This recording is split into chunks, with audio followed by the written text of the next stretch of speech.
I'm Beth and I'm 19 years old. Is that I have a chronic invisible illness called ME. However, it's what I want to talk about in this video because this week is ME Awareness Week and it's obviously something that's really important to me and impacts my life in a big way.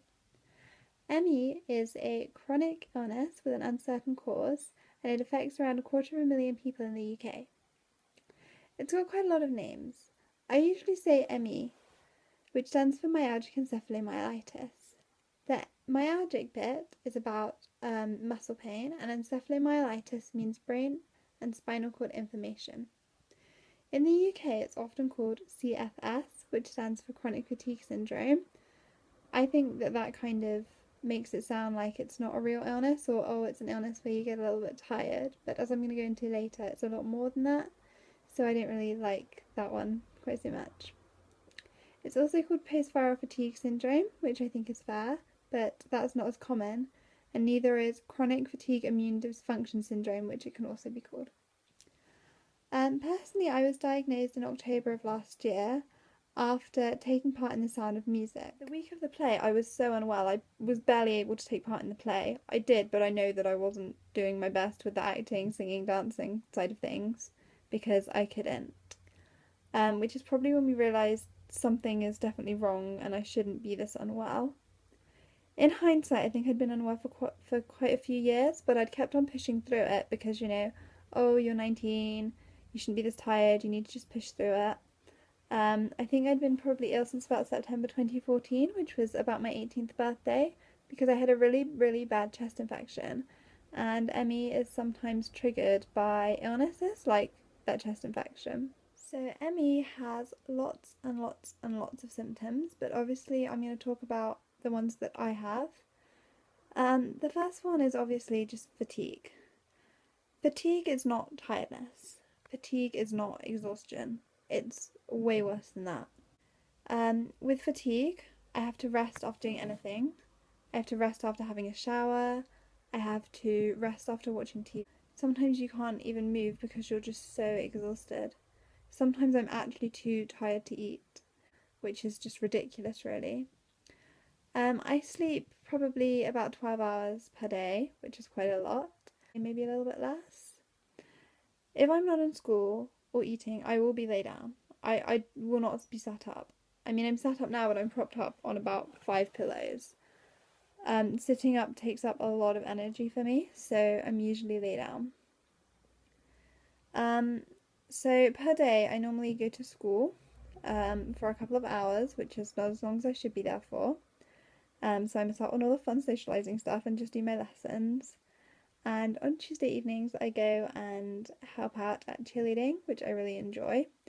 I probably am too ill to do that, but I need to do it just for my sanity. If I go outside of that, I'm ill for days afterwards. So with the girls that I coach at cheerleading, we went out for ice cream, which was really fun. But I was really ill for the next couple of days. I think I even ended up missing a day of school and I wasn't able to coach them that week because my body wasn't used to having that much activity. Another symptom is really bad muscle and joint pain.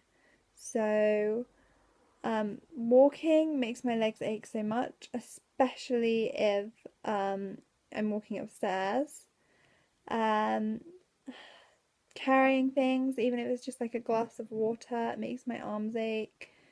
Brushing my hair, putting my hair up makes my arms ache. It's really silly. Another horrible symptom is headaches. I think I've had a constant headache for months. I mean, it gets worse and it gets better, but it never goes away. It's always there.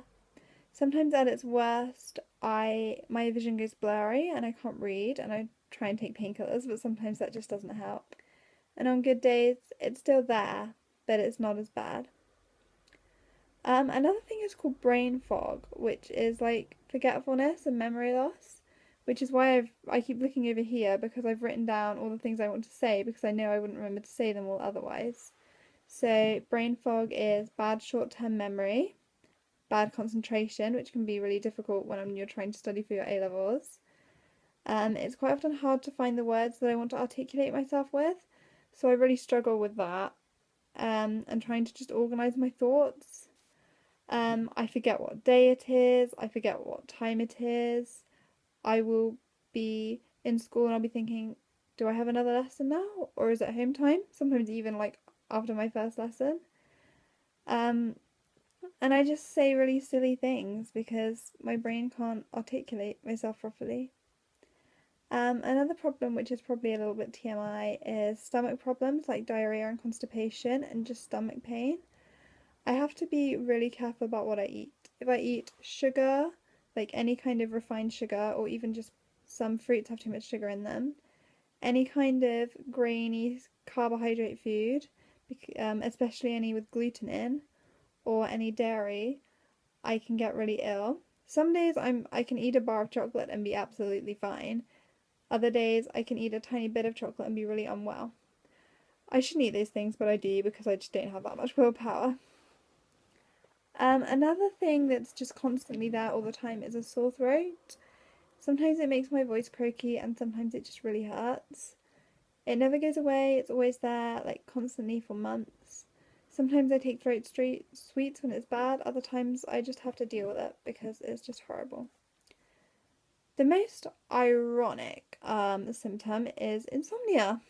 So, the main symptom of this illness is complete and utter just fatigue and exhaustion, and then you have insomnia and you can't sleep, and it's just even makes your fatigue even worse.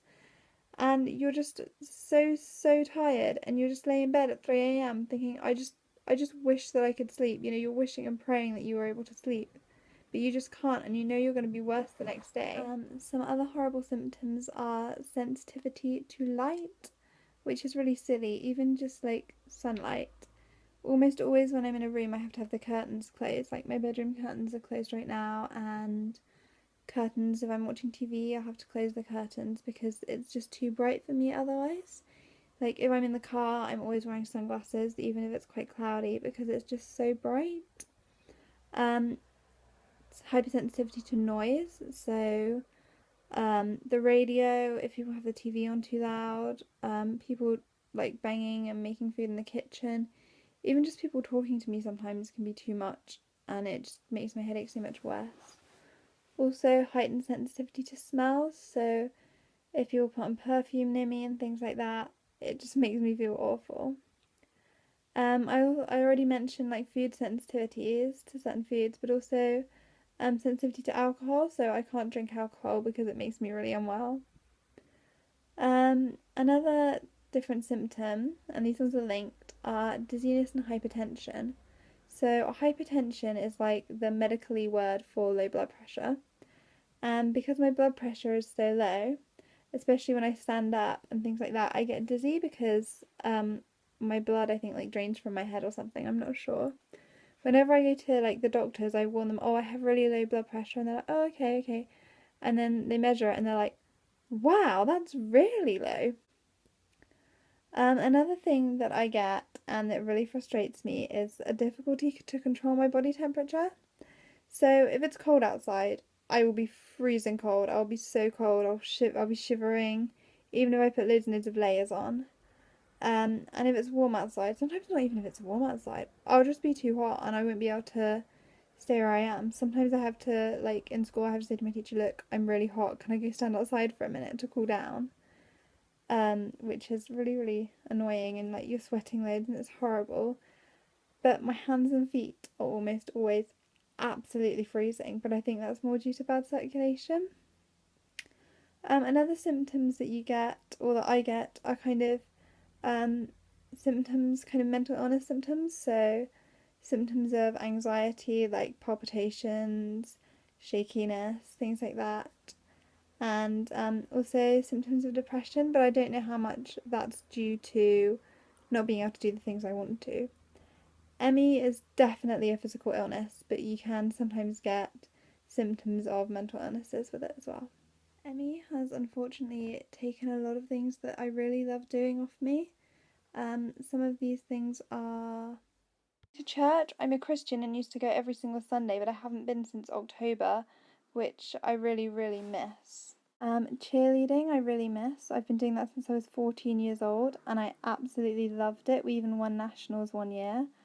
I remember lesson in about October, I was so weak and I just couldn't understand why I couldn't do any of the things that I normally found really easy. And I remember just not understanding why I couldn't do it, and that was only a couple of weeks before I got diagnosed with ME. I lost a lot of my abilities when it comes to school. So I go in for most of my lessons, probably 2 or 3 of them per day, but I'm never there at lunch times or break times, and I miss all the fun socialising stuff.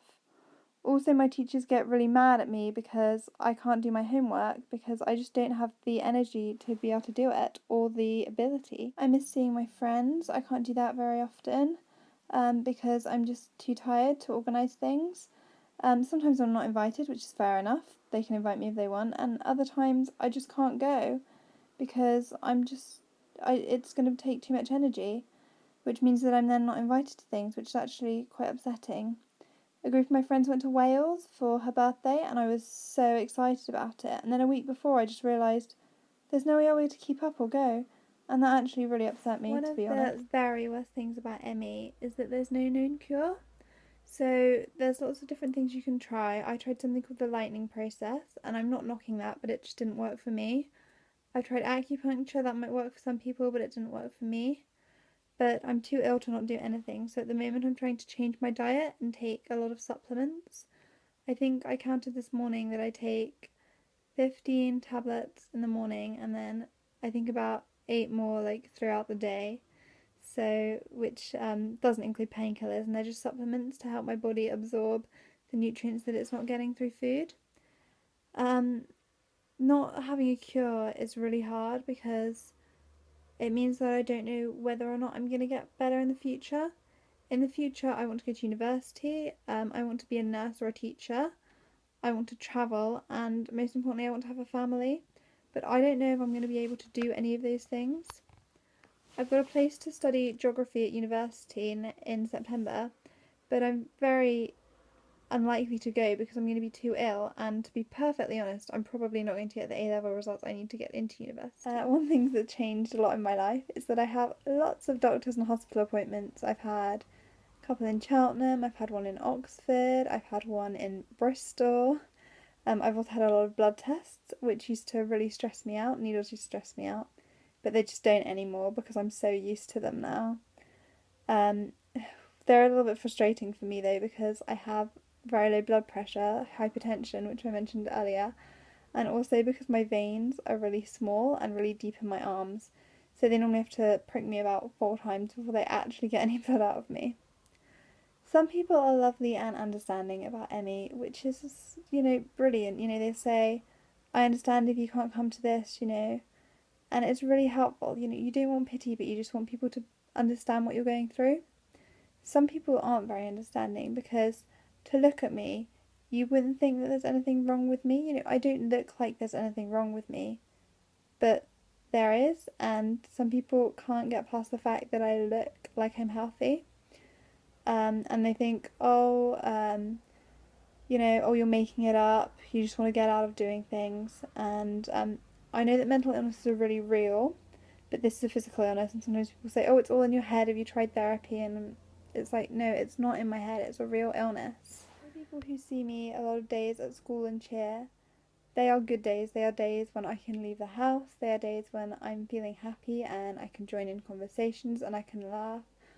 I still don't feel well, I feel awful, but I'm having a good day if I can make it out of the house. People can be seriously, seriously ill from it. People can die from ME.